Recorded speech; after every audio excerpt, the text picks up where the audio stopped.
welcome in everybody, wherever you are, however you may be listening. This is your Wednesday wrap-up. Got my man Herb with me. Grab your coffee, buckle up, let's go. How's it going, man? Cold is how it's going.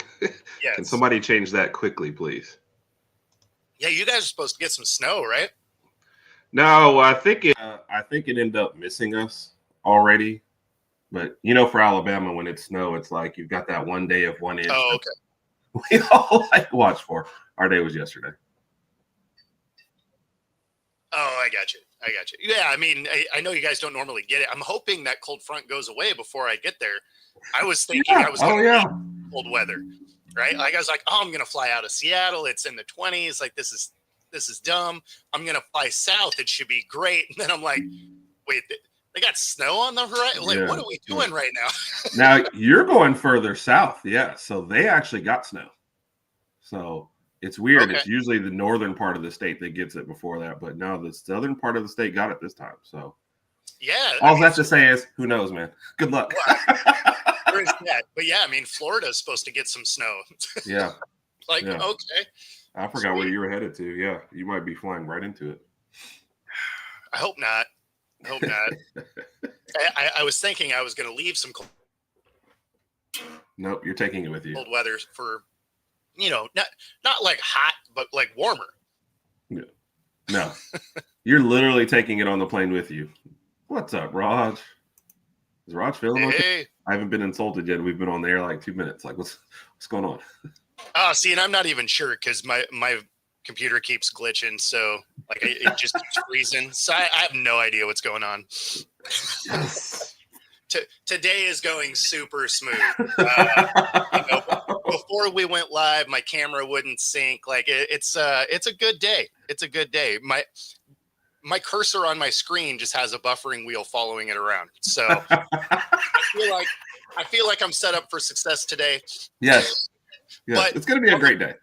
On the plus side, I only have a lot of shows to do today. Only a lot, yeah.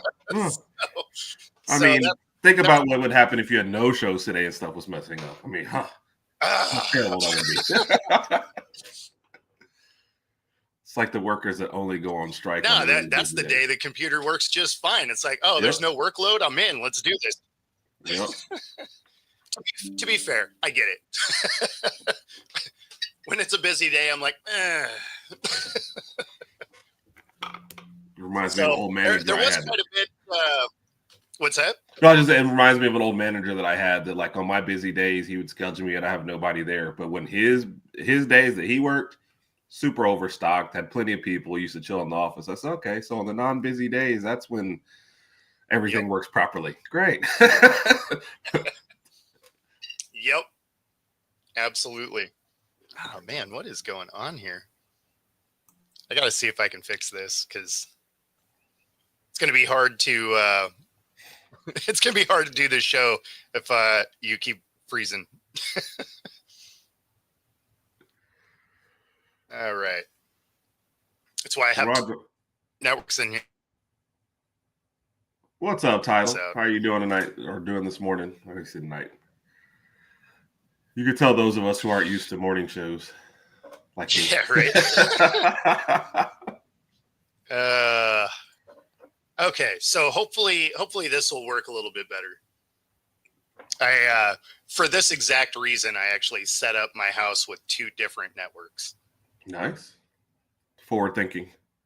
Because it's like, you never know when one is just gonna mess up. So, yeah, well, at this point, I've done it long enough that I understand that technology is annoying all the time. Yeah. Although it doesn't look like it's really doing better. So, you know what? Whatever. It's going to be what it's going to be. Let's talk about some sports. Let's go. So, I mean, obviously, we got to kick this off with divisional rounds. And, the Lions failing miraculously. 5 turnovers, right? Like that's the difference in the game. If you look at the stat sheet, they were better everywhere else. Right. I mean, they gave away 5 possessions and still scored 31 points. Yeah. Like they were going to win that game.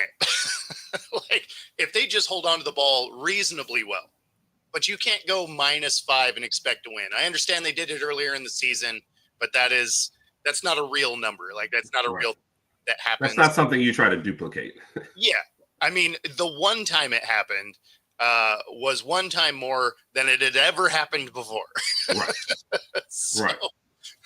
I didn't see that happening again. And then, the Texans were perfect, right? Like they didn't turn the ball over at all. You mean the Commanders, yeah.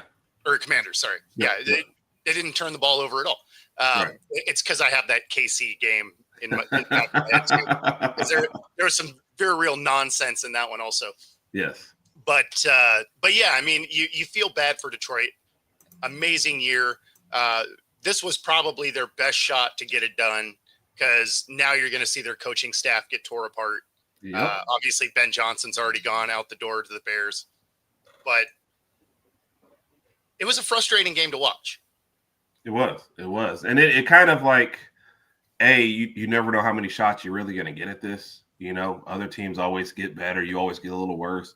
Bama fans, we know very well how it goes when you start losing your coordinators and you have no team continuity every year. And then, but like to your first point, is Goff the problem with 4 of those turnovers? In some of his biggest games, and like you said, it's great when you can get past it. But you knew this game was going to be a shootout, right? You knew that their defense was way too banged up and injured at key spots. It's not like their defense was great coming into the year, and then you start losing key pieces. Hey, we need you guys to hold on to the ball. And I say you give up 45. You do have a pick 6, so it's a little bit less than that. But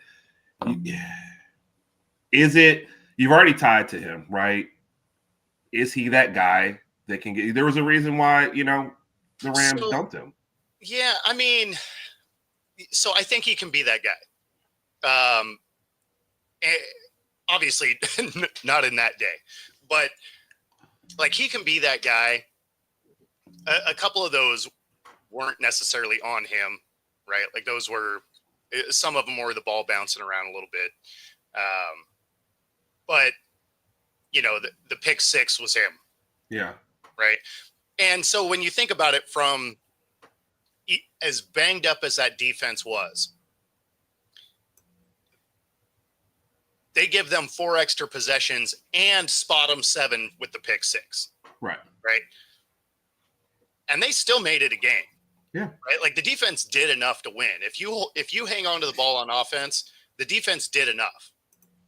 So, I mean, did they put up points? Sure. But most of it was off a bad turnover, positive, position on the field. So, I mean, it's easier for teams to score in that situation. Yeah. Honestly, the Terry McLaurin long one was really the only one that was just kind of a frustrating play by the defense. Like you can't let that long play go. And that, no, you're right on the rest of it. And then you look at the stats for this game. Gibbs 70 yards receiving, 105 rushing. J-Mo with that long play. You lose your quarterback for a whole drive, and that you still score on that drive. It's like everything else, like you said earlier, is kind of going right for you. You're the number 1 seed. You're at home. Everybody's coming to you. Like, how does it get better next year? That's I think is the 500 most yards. Yeah. Like it's not like you guys weren't able to move the ball. You put up 500 yards, 31 points. Like, I mean, -5 possessions, like you said. So that's a crazy number. So, and that makes you think Commanders are going to get boat raced this next week. Yeah. Yeah.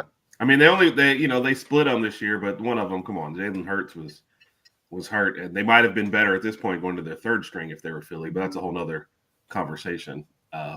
But yeah, and Washington doesn't have a great defense either, so you got to think Philly's playing better. But I feel bad for Detroit, man. You felt like this was that year to finally put all the demons behind them, especially even as soon as last year and blowing that game with San Francisco. Yep. Now it's like, it's going to be a very uncertain offseason for them and how they get it's back. Funny when you think of, how everybody talked about the North, right? The North, the toughest division in football and all of this. And then they all get smoked in the first rounds. Like they all go one and done. Like that is hilarious, actually. But yes. Yeah, Doesn't it make you question? I mean, did you just have a bunch of regulars? Because it's kind of like Tyler said, their regular season and playoff is so much different. Did you just have a lot of regular season guys who failed? Did they beat up on each other so much that it's like, which way do you go with that conversation? No, I think where this one comes in is probably lack of experience, right? Because I mean, you're talking about a Detroit team that has an insane amount of injuries, so it's a bunch. It's not like it's all the returning guys from last year that have experience from being in the playoffs.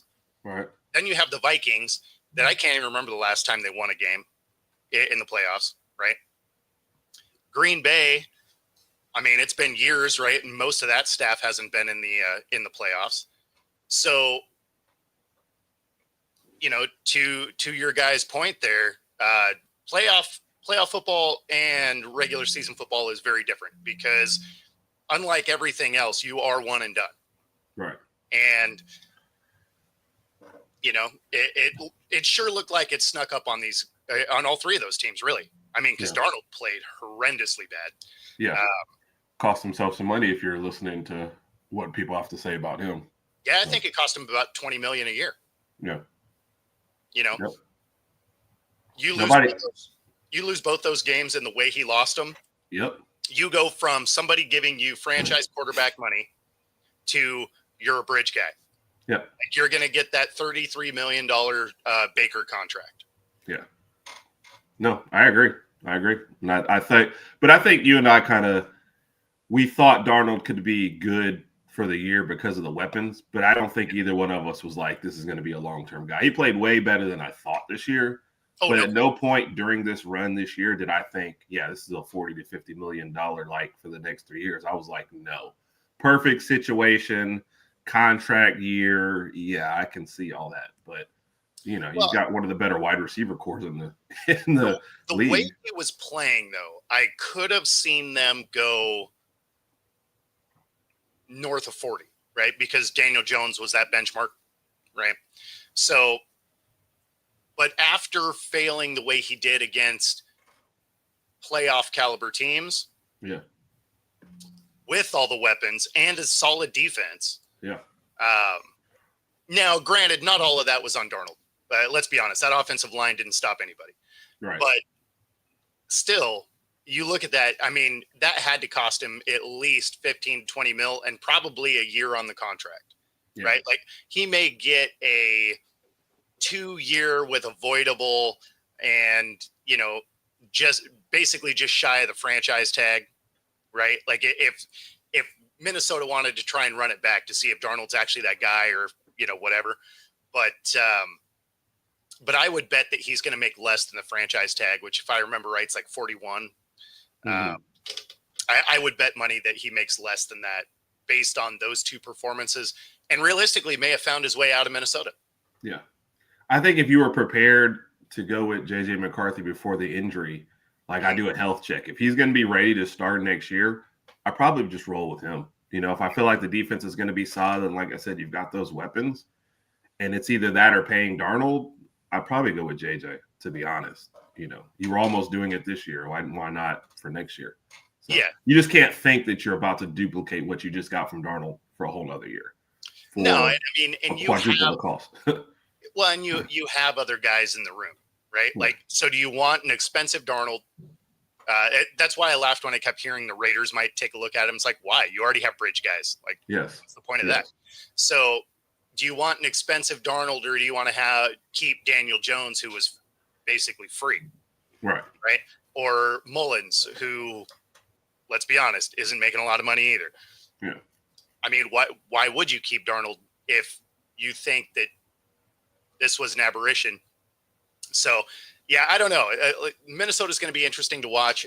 It does seem like, why wouldn't you try JJ at this point? Now, and it's funny because if Darnold wins those last 2 games, this is a whole different conversation. Oh, definitely. They're like, oh, this is that dude. Let's go. Even if you were to lose this last weekend, had he, that last regular season game And then, of course, they would have had the first round bye at that point too. But yeah, I mean, this conversation is so wildly different. Yep. Or even, like you said, lose both but play well, and it's clearly not on you. Oh, the defense gave up this last minute score, but Darnold threw for 300. Yeah, no. And then you, like I said, if you did win either one of them, and like you're going to Philly and you happen to lose to the number 2 seed, like I said, everything is excusable except for the one thing where you lost both of them, looked terrible. Like you picked the one path that was going to lose you money. There were several other things that could have happened there. Well, and of course, that's the, you go out, you look terrible. I mean, you just can't do it if you're like, look, I'm actually not bad. Like, you can't do it that year. Right. You played well for your contract year. Like, finish the job. Yeah. So. What's happening, Jeremy? What's up, Jeremy? How are you doing, buddy? And there's no official, like, he's going to be playing if that's what you're asking, but there's no official, like, he's great, whatever. And I imagine there won't be. No. Right. This is going to be one of those, they're going to play up that he might have an injury to the last possible second. Yep. Because they want you to have to prep for any of the guys behind him, which nobody's going to. Because nobody's afraid of either one of those guys. No. So that's why I said the third string wasn't McKee. I thought he looked better out there than than Pickett from Pittsburgh. Yeah, than Pickett. Yeah. So he did. He looked significantly better than Pickett. Yep. So, which is a whole other conversation for another day. But does that mean is Pickett like really playing himself out of the league if that's what's happening? I mean, wasn't he doing that in Pittsburgh already? Like you're playing for a team that never is below 500, and you were trying to make it happen. So, I mean, they had a better record this year with a hodgepodge of quarterback play. Yes. And a 4-game slide at the end, and still had a better record. Like, I mean, Pickett might be just about done after Philly. He'll probably bounce around as a backup. I agree. Because he'll be that, there's upside, right? Like that's the way people justify the Trey Lance situation, right? They're like, oh yeah, but he might be good. It's like, yeah, he might also be hurt after, the opening ceremony, like not even get off the field yet. Yes. I don't get the upside thing. Like if you never reach it, like it's not actually upside. Okay. If you never get to that point, it's not upside. You just are what you are. So yeah, people have a lot of hope when they don't have like hope in other situations, but when it comes to like sports figures, there's a lot of hope out there from general managers. It's one thing that has kind of changed in sports in general, right? Not just in football. In fact, it didn't start in football. It really started in basketball. Yes. Is you're paying people for potential now instead of what they've done.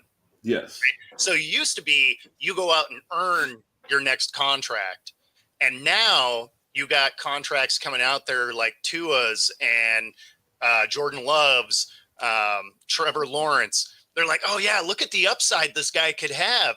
And it's like, cool. What has he done? Well, I mean, nothing. Love had 7 good games, and Tua stayed healthy once, and Trevor Lawrence good in college has a better hairline than me. Like, it doesn't make any sense. And these guys are getting, $55 million a year. Like the Goff one made sense, right? Like he's gone to a Super Bowl. He's got a ton of playoff wins. Like he has things that you're just like, okay, that's quantifiable. I can pay for that. And then you look at, Love again, hasn't done anything. Lawrence, like I said, better hairline than me. That's about it. Like, it's just like, there's nothing there where you're like 55 mil, let's go. Like, I don't know. None of that I feel good about, but that's just the way contracts are starting to go. In basketball, it's kind of across the board. In football, it really is just the quarterback. Like everybody else still has to go earn money. Oh, right. But the quarterback, and fight for that contract. Yeah. Right. I look at Jamar Chase. He's like, I'm great. I've been great. I'm being great. They're like, yeah. But Trevor Lawrence is, hey, did you see those championships I won in college? You're like, Yeah, 55. We're hoping that can happen again. So. Yeah, I mean, Trevor Lawrence is like, did you notice I didn't fumble all by myself yesterday? Yeah. And did you notice my playoff win had to be when the other quarterback happened to blow a big league that you're also trying to pay 50? So yeah. Yeah, no, it's crazy to me. It's crazy to me. But the excuse me, the other one, obviously KC, and why do they keep feeding in to the tinfoil hat people that are like, this is rigged for KC to win? And you're like, it's not rigged and all of that. And then you see these two phantom roughing the passer calls, and all of a sudden, that keep drives going. I mean, at some point, you got to stop feeding into their narrative that it's rigged, because it starts to look like maybe they're not entirely wrong. Right. And we're already looking for it. So we're going to be hypercritical. And then what was the VP of the officiating or whatever it comes out, was like, oh, those were good calls, but they weren't. Especially the Will Anderson one where I'm looking at, and of course I'm biased. We love Will Anderson, Alabama guy. But I was like, so what did he do? It looked like he even pulled up as soon as the hit happens, but he hit him with the chest. Yeah. So it's like, what are we doing now? Put a flag on him if that's the case, because otherwise I don't see what's going on. Yeah, well, that's the thing, is like when you look at the two, neither one of them were good calls, right? Like ticky tack at best. One of them, if you look at it as, if you called it real tight to the letter of the law, there was a glancing touch of the helmet. So, like, if you're calling it that close, I guess okay. It's dumb, but whatever, right? But the other one, there was nothing there, and that flag comes out. And then there was this gem, amazingly didn't get a flag, that, man, why is everything running so slow today? I would say it's a Monday, but it's Wednesday. So a little pass and then puts it in his left hand. Oh my God, I almost died. I almost died. That was so scary. Thank you. It's okay. It's all right. It's all right. Pass and then puts it in his left hand. Takes that little pass and then puts it in his left hand. That one was. The flop is ridiculous. Yes. And he's like, he was still in the field of play. Yes. And so I'm glad they didn't throw the flag, but we've seen flags come out on that. Yeah. Which, by the way, I don't ever advocate just trying to hurt somebody, but one of these times when he's running up the sideline, somebody just needs to go ahead and it's got to happen. Yeah. It's got to happen, because it's a skirting of the rule that, he skirts it up there, and the second somebody gets near him, he's going to put 1 foot out of bounds and get a flag. There's got to be something at some point where the ref's like, look, if you're that close to it, we're not expecting the guy to pull up when you do like that. So, and earlier in the year, he did exactly that. He acted like he was going to step out and then cut it back inside. Yeah. And it's like, one of these guys, they're going to go to their coach and be like, hey, look, if you pay my fine, I will go remove his helmet. Yeah. I will lead with the crown and blow this dude up and make him realize, hey, slide when you're supposed to slide, right? Because he's done a couple of those too, where it's been like oh, I'm going to go down. Oh, I didn't, and if you're on defense, if you commit to that tackle, that's a $50,000 fine and 15 yards. Yep. And then if you don't, you are getting cooked in the film room on Monday. Yep. They're like, why didn't you tackle him? It's like, well, he started to go. Yep. So that happened to the Texans also, though, on that one. Even though they managed to hit themselves more than him, they still get the fine. So I'm like, I don't know. It's a weird in-between area for them. But it's like, you don't see the rest of the quarterbacks. Like Lamar is not getting away with that kind of stuff. You've pretty much got one quarterback who does that. And that's what makes it look even worse. Well, you got one that gets the calls anyway. There's a couple other guys that have done it, right? But they don't get the calls the same way, right? Like when Lawrence got mashed because he slid late, they're like, yeah, you slid late. right? But when Mahomes does it, they're like, oh, 15-yarder. It's like, well, no, when Lawrence got mashed, they kicked that guy out the game and gave him a fine, though. So they did come after him. No. So that one, yes, he got mashed earlier in the season, also. Oh, okay. Yeah, no. That you one, have to forgive me for not catching many Jaguars games. like he got one earlier in the year that he slid even later than that one, and he got a pretty good pop. Not as good as that one. That one, obviously, that was a hit. Yeah. He took that one to the next level. Oh yeah. Like, what? We're like, come on, guy. Like, I mean, he dove in with his helmet. Yes. Like, that was a little different. No, there was one earlier where it looked like the guy tried to actually even jump over him, but he made contact and whatever. Right.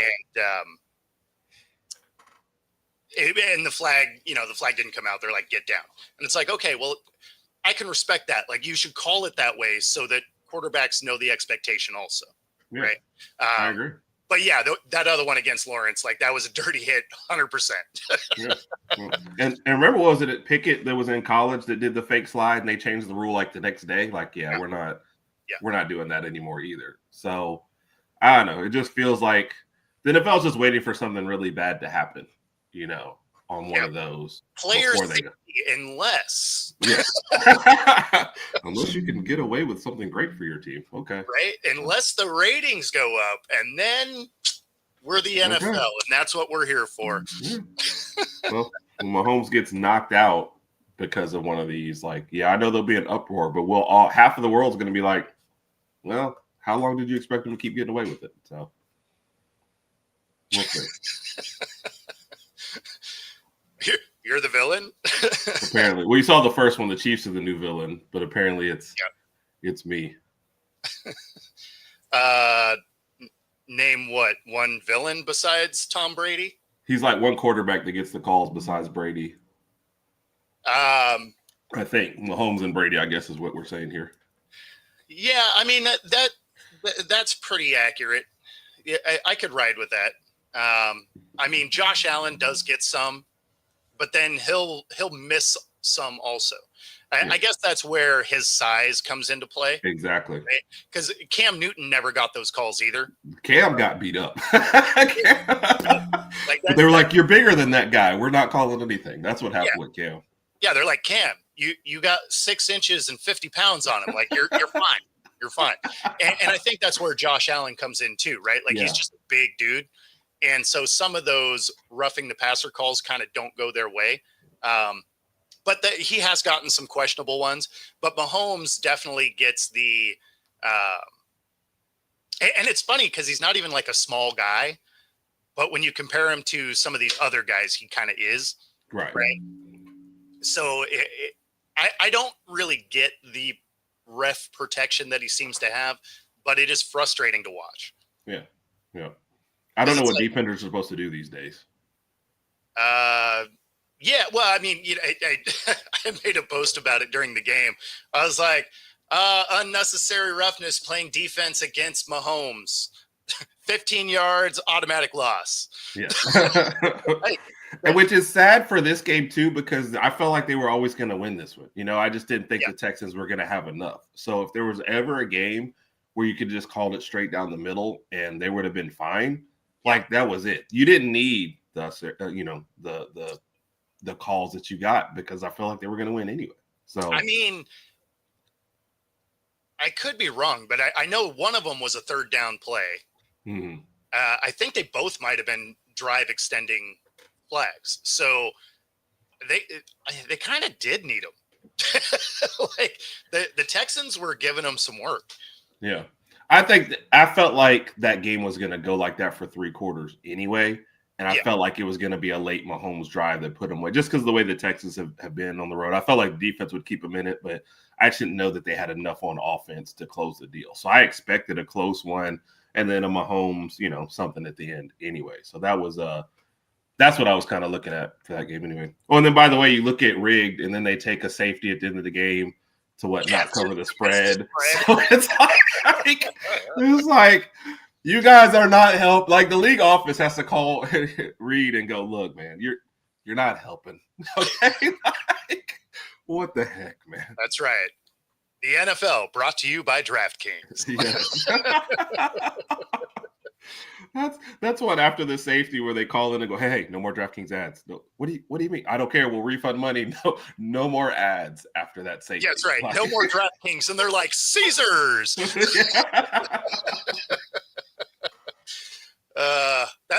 That's one of the things I laugh about, that they freak out about gambling so much. You're sponsored by DraftKings, by Caesars, by BetMGM. Let's see, what's the other one? FanDuel. Like, these are all major sponsors of the NFL, and you're like, oh, but also gambling's bad. It's like, yeah. I feel like, what? Yeah. That was my favorite. And of course, it's one of our guys, but that's what like J-Mo got in trouble for. Yeah, not even betting on his own sport, but betting at the stadium. So let me get this straight. Yeah. When it's full, everyone else here can do this, bet on a college game. But me, I get in trouble because I'm employed by the people, but you're taking their money. When I get suspended, do you give some of their money back or no? Oh, okay. Okay. I mean, I get it if I get them not wanting you to bet on your own sport. That makes total sense to me. You're going to suspend me because I made a bet on the property of a different sport? Like, yeah. Hey, like I was in the parking lot. Like, yes. But yeah, I mean, betting on your own sport, I'm with that because there's too much downside to that, right? Agreed. The thing that's funny about it, it's like, okay, well, you can bet on other sports as long as you're not on league property. Okay. So how does that keep you from like having literally anybody you know just do the bet for you? Right. Also, how dumb are these players that they can't have literally any of their friends bet for them? Or have their manager bet for them? Is that if you're a baseball player? Absolutely. Yes, exactly, right?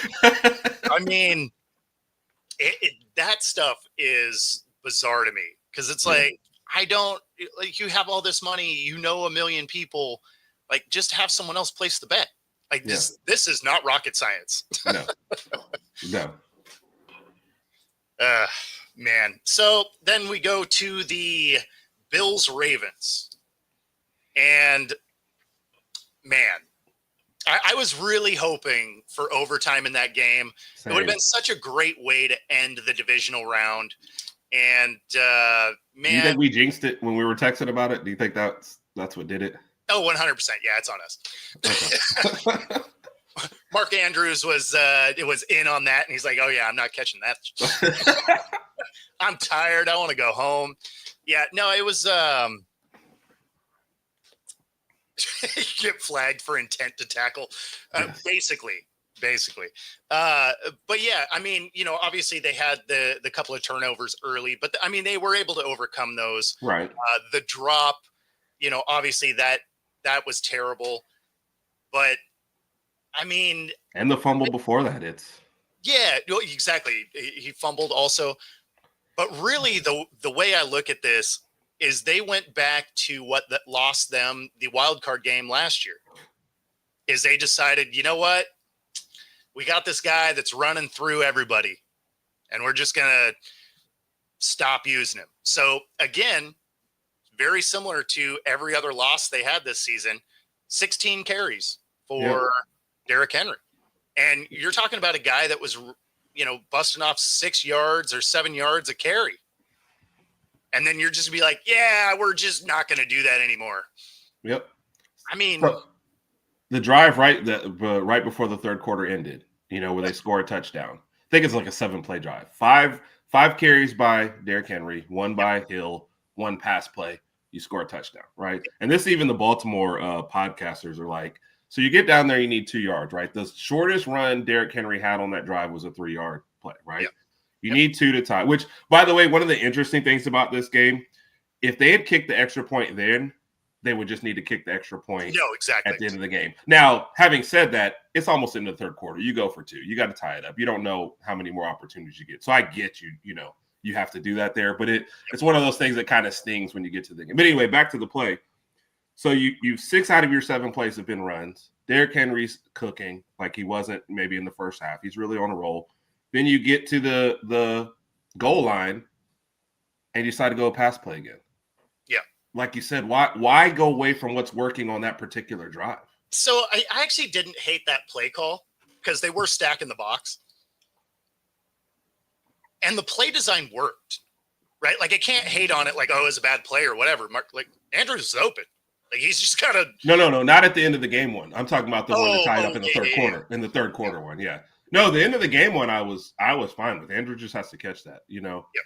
And I was like, oh, it wasn't a perfect pass. Well, none of them are going to be perfect passes, but it hit him right here. It hit him in the hands. Like, yeah. I don't know how much if he catches it and just falls backwards, he's good. Yeah, no, I'm talking about the end of the third quarter one when they basically ran all the way down there. Yeah. And then they just needed 2 more yards. Like, why not just keep feeding what scored on that particular drive? And then, like you said, the fourth quarter was forget the whole thing again. So, oh, yeah. Well, and so this I disagree with. Yeah. And why I say that is, sure, he had a couple of mistakes in the beginning of the game. But he brought his team back from down a couple scores, right? Like, so I can't say that he fell apart. Like, Darnold fell apart. Goff fell apart. Like, Lamar is the reason this game had a chance to tie it up. Yep. Because they took the ball away from Henry. So Lamar had to throw it around the yard to get this game tied back up. So this is more following the narrative rather than watching like the game. So exactly. I think that's what that is. People there when certain people hate on guys like Lamar, they just hate them the whole time. So without saying, hey, did he play bad in the beginning? Those 2 turnovers suck. Yeah. But you know, he played well. Like I said, I think that's just one of those. I just don't like Lamar, so I'm gonna chase this one for sure. Pretty much. And I mean that interception, that just looked like Lamar and the receiver had a different thought of what the route was, right? Like, they just didn't look like they were on the same page. The fumble, yeah, it was a terrible fumble. He was trying to do too much rather than just like, hey, hold on to the ball, take the sack. Like, it just is what it is.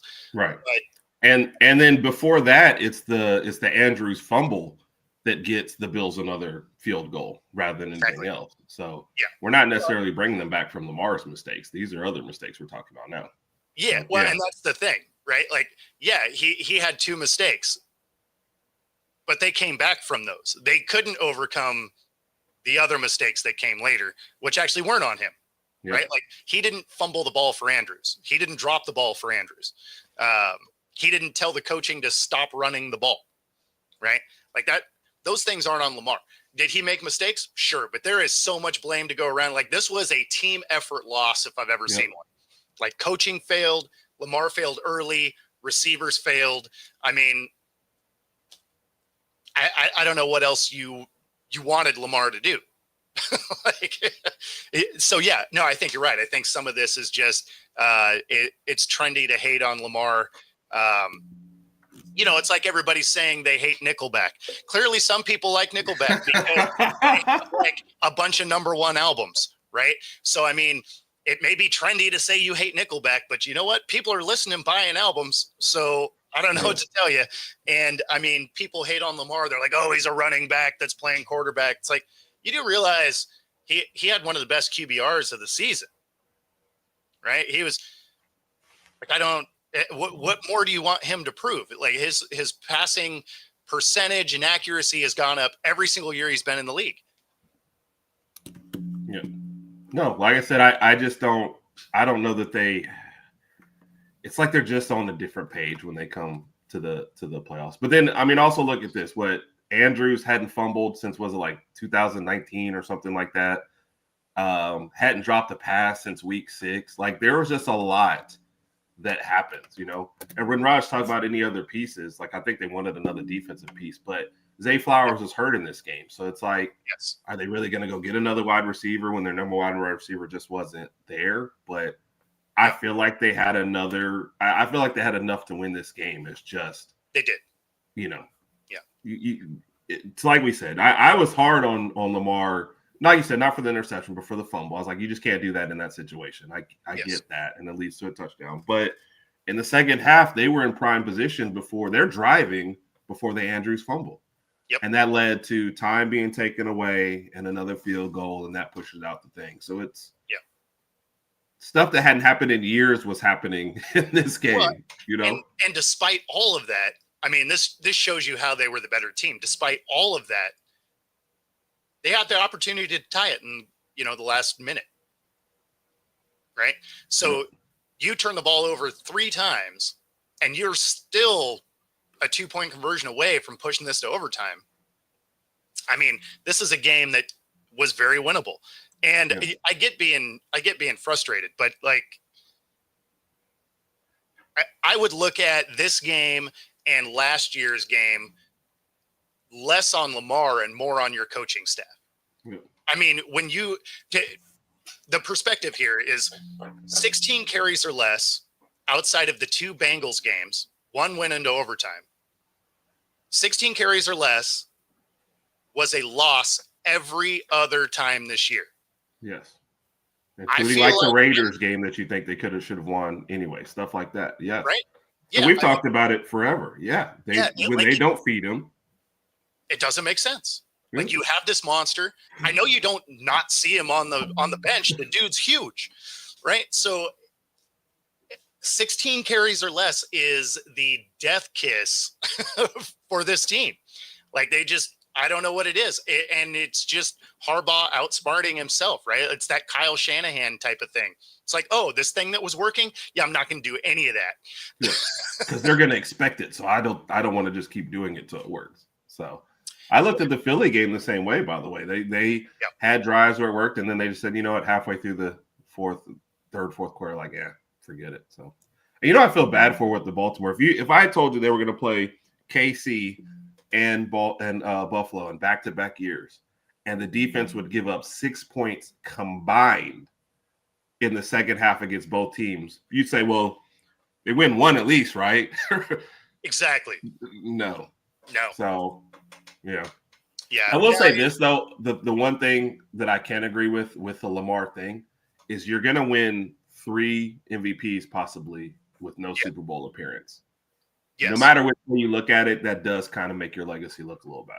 So I can see why. There's no question. Like it goes against him, no doubt. Right. When you look at how the game was managed, how it was called. Now, years later, nobody's ever going to look at that. They're just going to be like, Lamar couldn't get it done. Right. Like that's all you're going to see. That's why I always laugh when they're like, oh, wins and losses aren't quarterback stats. It's like, yeah, well, when you jump on Wikipedia and you look at their stats, you know what they tell you? Wins and losses. Yep. So whether you like to think that that's a quarterback stat or not, it absolutely is. And postseason success is what can be the difference of you getting into the Hall of Fame and not, right? Do you honestly think that Eli Manning is a Hall of Fame quarterback? You take those 2 rings away, we're not even pretending to have this conversation. Right. He's a 500 quarterback with the stats that don't really look great, but you give him 2 rings, one against an undefeated Patriots team, and all of a sudden he's going to Canton. So, I mean, ultimately it does make a difference. In these moments when you're watching them, you're like, man, this was a very mismanaged opportunity. Yep. But yeah, years later, you're not wrong. Like it's going to look like he just could never get it done when it mattered. Yep. And I get the frustration. Like I said, the Ravens podcasters, when they're getting together, they're posting, they're saying the exact same things. Not necessarily the strictly Lamar blame, but the overall frustration with it. Because you have a team that's good enough to win each year. Oh, yeah. It'd be one thing if they were squeaking in as a 6 and 7 seed and overachieving, but they're not. They're winning their division. They're number 1 seed 1 year, 3 this year. They have a good enough team to do it. Like when Raj said, well, the pieces, they have what they need to win these games. It's just a consistent letdown in at least one area every year. So I get it. What's crazy is not only was he not like Henry not getting the carries, a bunch of those, he wasn't even on the field. Like you're not even disguising something. Right. You're just like, I mean, at least have the weapon out there. I mean, at least make it so that Lamar could, can a play and maybe give it to him, right? Instead of, oh, yeah, no, this is 100% a pass play. It's like, well, I mean, who else can see that? The other 11 dudes. Yeah. Which, by the way, some of his best pass plays are the let me scramble around and make something happen because they were up on the run and now they're scrambling to make sure that everyone's covered. Yeah. So yeah, no. but as soon as Henry's not on the field, all of a sudden you don't have that extra safety stepping up. Right. They're like, oh yeah, I can drop back into coverage because we don't have this, 6'5", 250-pound monster that runs a 4.4. Like, like I don't know. It's frustrating every time. Some of that is, I had them going to, the Super Bowl representing that side. Yeah. And I think that's where Bam was coming from too. I think a lot of us. I had picked him in this game. So, and I was thinking Baltimore, Detroit. So yeah, don't take picks from me. Yeah, I was going Baltimore, Detroit, or Baltimore Eagles. I was kind of I wasn't really sure on the NFC side. I had gone both ways on that one, but I thought it was the Ravens. The Ravens to lose from that side. Yep. And it was.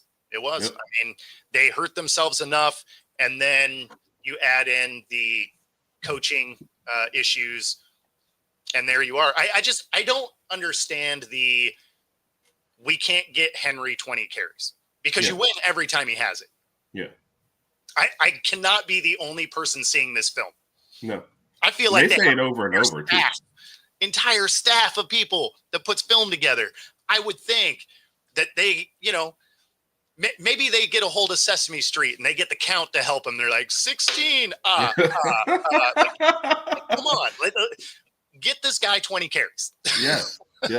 Which it's more telling that they had him balled up in the first half some, right? But the third quarter was his best drive. That tells you, okay, he's getting moving, and they're getting like, I'm getting tired of hitting this guy. So continue it on. So, by the way, Raj, I've heard you sing Rockstar, so I know you know a Nickelback song. Don't clap. That's what I'm saying. It's exactly that. Yeah, no, it's I don't know. It's frustrating because they do have all the pieces and they just can't seem to get out of their own way. But yeah, I don't know. What do you do? It's okay. So then move over to the Eagles Rams, and I had the Eagles win in this game. I figured the Rams would make it interesting because somehow the Rams were healthy. Yeah. Like they had one guy that was hurt, which is amazing this time of year. And the Rams are a team that, despite the lack of depth that they have, if they have all their starters, they can play with anybody. So I thought this was going to be a good game. It really looked like going down to the end there, they might pull that off. Yeah. I guess it's one of those reasons why it's hard for me to to trust Philly. Passing game's still not coming around. They're not closing games. Like if when Saquon runs and gets that one free and they go up by 2 scores, I'm like, all right, this is it. And then the Rams come down and score maybe one of their easiest drives. I don't know that there was a stop that entire drive, and it took up no time. I was like, if they're going to let him score, at least drain the clock or something, And then you come back down with Philly, and that second down play where I don't know where Hurts was supposed to look on that one, but it was over quickly, and you lose enough yards to where you're like, yeah, we're going to be punting in. Does it come down to Sirianni and the coaching staff? Is the passing game just not right? But it's like I know the Rams were taking it, but Philly was also trying to give it away at the end too. So, no question. Yeah. So, I mean, I don't know what's wrong with that offense because they also can't score in the first quarter. Right? Like I think they've scored once on the first drive. They have the lowest first half points in the league. Yep. Right? They score all their points in the second half, which means you basically have to come from behind all the time. Yep. They have arguably the number one defense, right? Like they were first in yardage allowed. They were second in pass yards, second in points allowed. So, I mean, if you look at that, they're either first or second in total defense. But they didn't have the hardest schedule either, right? Now, I understand you have to play the guys that are on your schedule. So, it just is what it is. But I think maybe their defense is maybe not as good, or their defense is every bit as good and their offense is just bad enough that it looks like their defense has an issue. But I mean, they got to figure out how to score in the first half of games. Yeah. I think you honestly look at this team, and if it weren't for Saquon Barkley, I don't think they're in the playoffs. And I think that's becoming the problem. The passing game has not been good at all. So it's like if you bottle up the run on a couple. Now, they do what Baltimore doesn't do. They keep feeding Saquon until, literally the wheels fall off. So they're fine with that. And they're like, look, he's going to break one at some point. And if our defense plays just well enough, that's all we're going to need. But I mean, that's what it's supposed to be, though. Yeah, right? I agree. If you have something that works, keep doing it until they stop you. And if they don't stop you, guess what? It's another dub in the win column. Like, I don't get these coaches that are like, yeah, I'm really good at doing this thing. So, I'm just not going to do that. Yeah. I honestly think the whole thing is we're good at this, and they know that we're good at this. So they're going to stop that. So before they stop that, I'm going to stop it and do something else. Like, is that the whole thought process? Where most of us plain, simple people are like, I'm going to do it until they stop it. That's like the whole thought process. That's exactly how Seattle won a ring. Yeah. Is they're just like, oh, yeah, we're going to run at you. Oh, you can't stop him. Okay, cool. We're going to keep running then. Like that's how Derrick Henry won a Heisman. We're just like, all right, till the wheels fall off. Here you go. Yeah. And that's how it should be. That being said, this weekend's game, because we're running out of time, this weekend's games are going to be good, right? Yes. Like Bills, Chiefs. Let's go Bills. Let's end this KC ridiculousness, and then Eagles, Commanders. I think the Eagles get it done. I do too. I know it's that Daniel's hype is coming on, but I feel like Philly should have already swept them. And if you're Philly, like, are you going to have a better chance to get back to the Super Bowl? So I think they'll slow this game down. Barkley will get plenty of carries. Defense will play well enough, and I think Philly wins that one.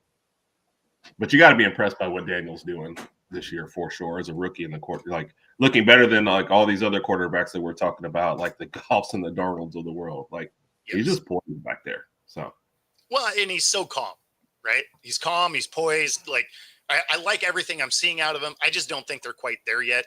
I think they have already, punched above their weight class. Yeah, way ahead of schedule. Yeah, so, exactly. Which makes it easy for them. I think that's why they're so loose in these games. They're like, we're not even supposed to be here, so whatever happens. If they lose by 30, this season's a success. So, no question. I mean, anytime you can play with house money, that's the way to go, right? Like the Texans did it last year. Like they were way ahead of schedule of where you thought they would be, and then expectations ballooned, and they fell short this year. So there's a real chance that Washington has that similar situation next year. Yeah. But some people were actually calling for D'Amico Ryan's head after the season, before the playoff game. And I was like, because he's ahead of schedule and he won his division 2 years in a row. Okay. Yeah. I mean, so because I wanted to touch on the national championship game, and we got a couple minutes, is very similar for Ryan Day. Right. Yeah. Like that's exactly the same parallel. It's like, okay, he couldn't beat Michigan and, for the last 3 years in a row. Right. So people are losing their minds. 4 years in a row. So people are losing their minds. Right. They're like, look, if he loses to Tennessee, he's out. Right. Firing him. Get him out of here. We hate double-digit win seasons, I guess.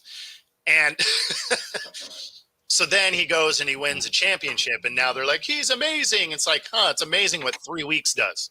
Yeah. Because you were just talking about firing him for no reason because you couldn't figure out how to beat Michigan. And now you get a ring and you're like, he's the best to ever do it. It's like, I mean,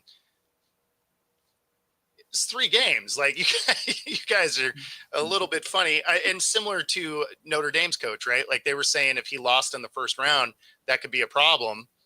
Potentially get him out of here. And now he's getting, potential phone calls from some of these NFL teams. So it's like playoff changes everything.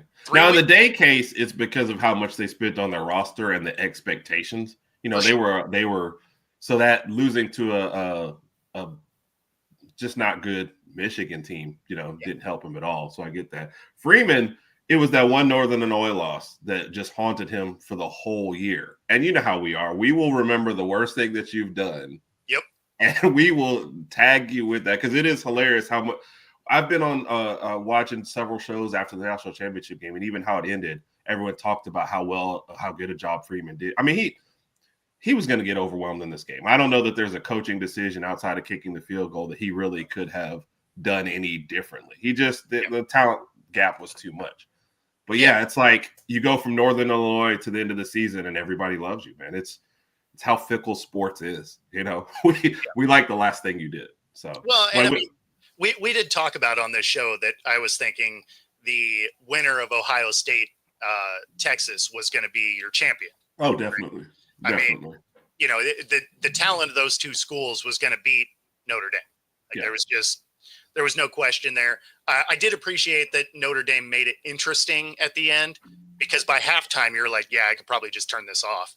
I think I posted that. I was like, what else is on? So no, they definitely did. I mean, I think that goes back to Freeman. The guys never quit on him, you know, because it would have been really easy to say, look, we weren't supposed to win this game anyway. Let's hang it up. And they fought with everything they had. It was just too much for them in the end. Ohio State scored too easily when they wanted to, you know? Yeah. Well, especially in the first half. Yeah. In the first half, you know, by the time you were getting into halftime, you're just like, man, this thing's going to be a blowout. Yes. And so I was right there with you. I was like, do I switch this over to like anything else? I was like, well, whatever, you know.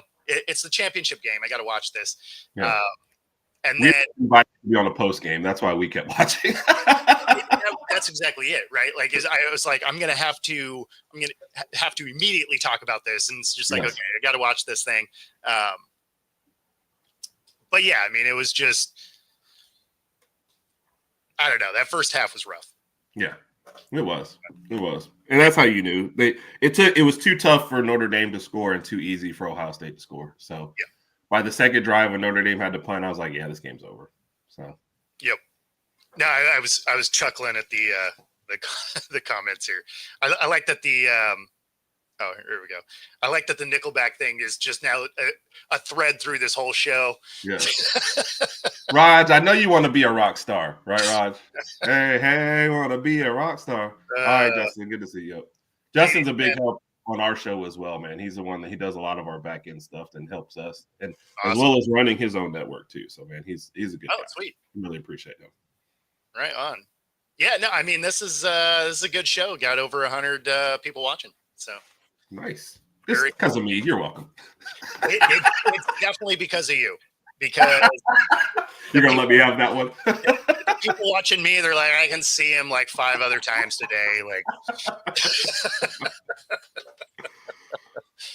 oh man. That being said, that does get us to the top of the hour. If you are watching on YouTube, be sure to like and subscribe. If you're watching on Roku TV, stay tuned for the next hour. Otherwise, we are going to get out of here. Thanks for jumping in. And Herb, always good to see you, man. Yes, sir, man. Have a good day, man. You too.